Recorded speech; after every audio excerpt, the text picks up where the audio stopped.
In the winter-gray outskirts of Lyon, where the Rhône split the fields like a silver blade, stood a weather-beaten manor named Valmerin. Its cracked stones held the faint warmth of centuries, and its tall windows, fogged by the breath of old winters, watched over a world that often forgot them.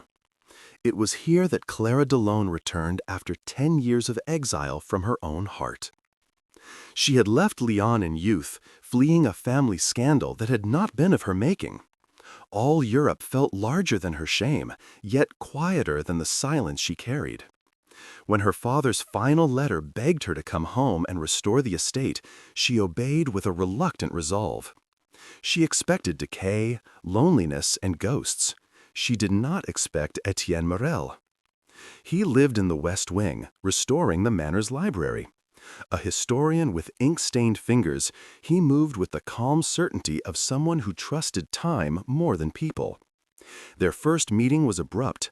Claire entered the library to find him on a ladder, dust swirling around him like pale constellations. "You must be the prodigal daughter," he remarked without mockery, only fact. "And you must be the tenant who refuses to vacate," she replied. That exchange set the tone of their early days.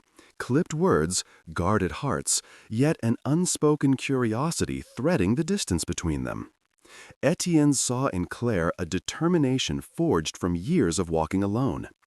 Claire saw in Étienne a steadiness she had never known. The winter storms forced them together. They spent evenings repairing manuscripts, cataloging relics, and arguing over philosophy, art, and the duties of the living toward the dead.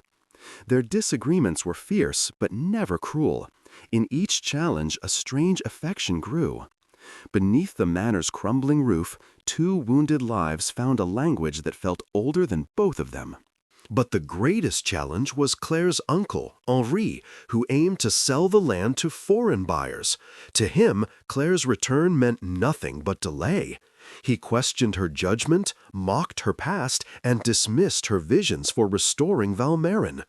Claire fought him with a conviction she didn't fully believe, until Étienne stood beside her, unwavering.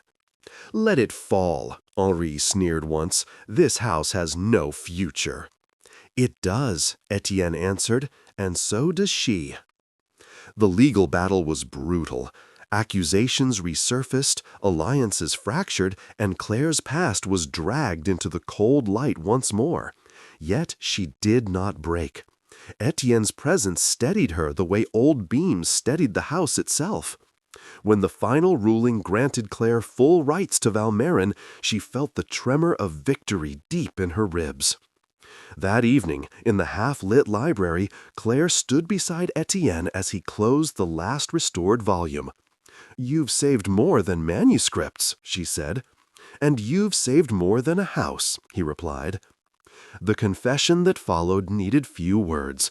Their hands met like two pages long separated in a storm, finally bound again. Spring arrived.